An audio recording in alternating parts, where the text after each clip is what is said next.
Welcome to week 5 of Mpai 600 here at Georgetown University. The only announcement, February 13th, briefing groups 1 through 3. So as I mentioned in the first class, if you're in groups 1, 2, and 3, you will be briefing on Sunday. We'll meet at 9 o'clock. I'll send the Zoom link, so it'll be 9 o'clock Eastern Standard Time. Group 1 will go at 9, Group 2 will go at 9:30, Group 3 will go at 10. You will not be doing the paper. Groups 4, 5, and 6 will be doing the paper, and that will be an individual paper. So keep that in mind as we go forward. So that's your main task for this week is the paper. Well, you have week 5, but you also have the paper and the presentation as well. And I'll cover some guidance in this YouTube. So week 4 review. Again, 2 things. Iraq WMD. You saw the whole spectrum of failure. You have the collection failures, whether it was curveball, over reliance on curveball and bad human, inability to cross cue curveball with other collection methods that you saw 60 Minutes do, but obviously the intelligence community didn't know. You saw analytical failures. You saw failures of confirmation bias, lack of basic analysis when we're talking about the aluminum tubes, negative evidence regarding those aluminum tubes and how that was construed as a nuclear program. So you had those analytical failures. And then you had the organizational failures, where it is a failure if all the intelligence is dependent. It was funneled through one man. In this case, it was George Tenet. And there's no other way to communicate intelligence. You also had, on kind of the flip side, but still an organizational failure, you had the defunct Iraq study group, which was pulling bad intelligence or very, very not analyzed intelligence, just raw data, and it was shooting up the chain of command and ending up as a policy problem. So you had that failure as well.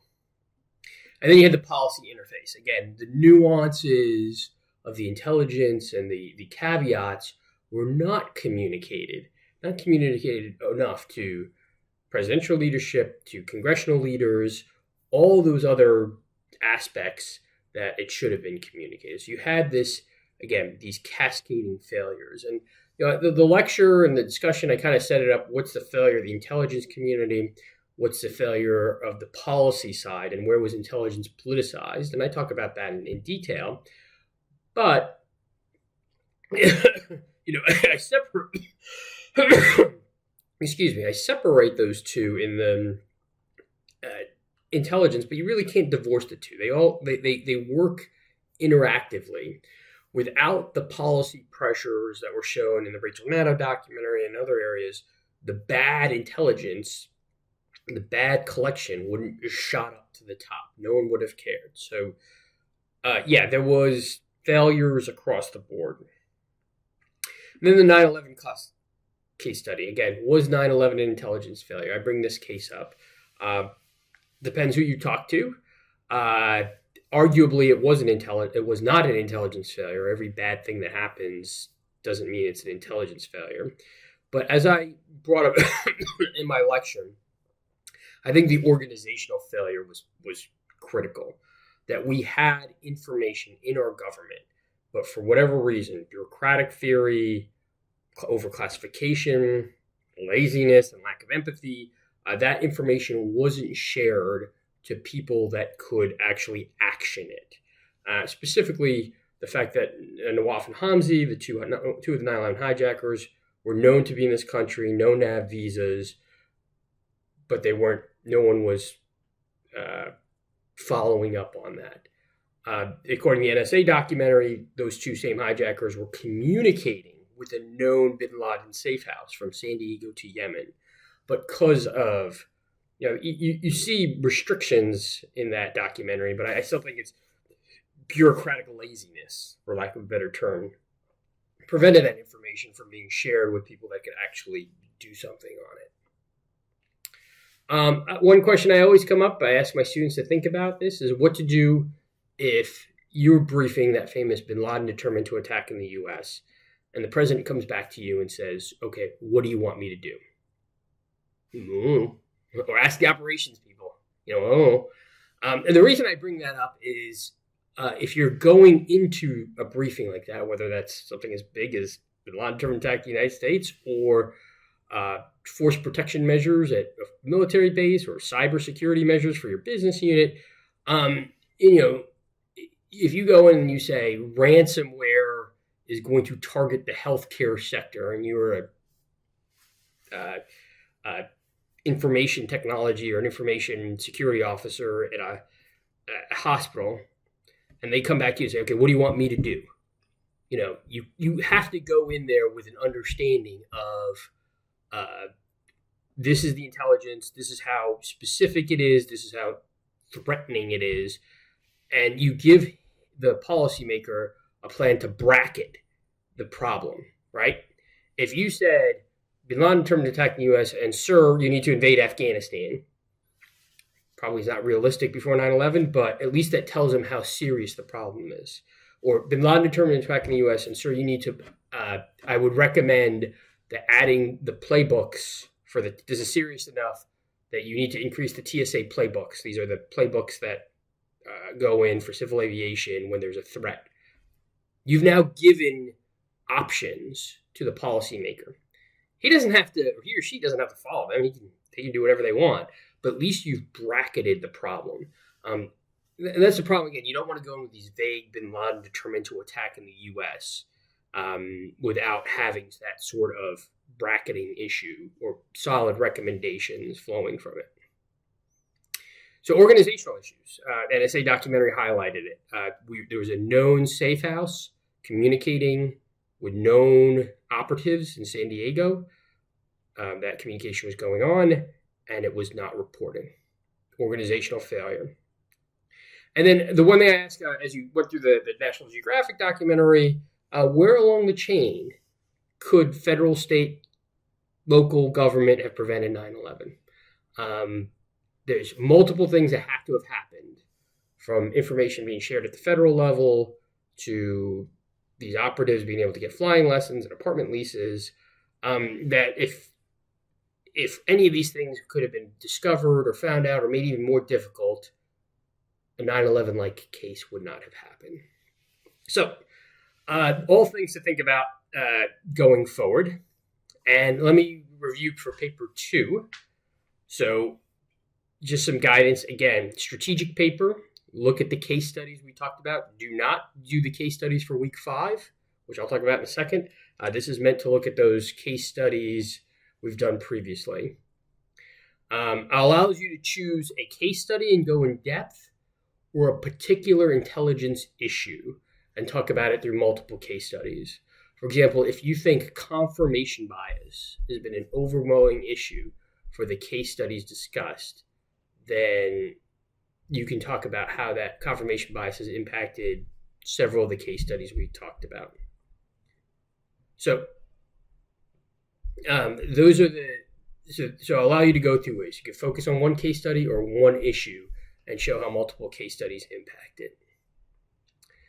So there are failures. So these are examples.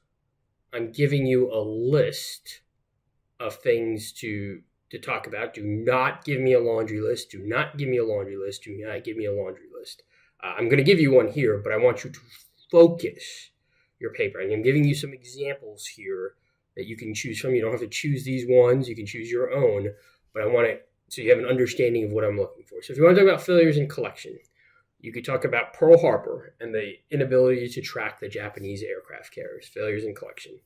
You could talk about Narwan and the Yom Kippur War, and the over-reliance on human. And then the Iraq War, you just saw the case study for curveball. So you had those failures in collection that come up. You can talk about failures in analysis. Pearl Harbor, there was negative evidence. There was racism. There was a belief that the Japanese couldn't conduct the attack on the scale of Pearl Harbor. That is a failure in analysis. The confessions, we talked about that earlier. There's groupthink, or there's a confirmation bias, negative evidence, vividness bias. All those things led to that failure that we saw in the confessions case study. And then the Iraq WMD I just talked about, groupthink occurred, particularly when you're talking about how curveball was analyzed or how the the centrifuge tubes were analyzed. Polarization, policy interface. Eric Dahl talks about this in his readings. Iraq WMD covered it in the Rachel Maddow documentary. The confessions, again,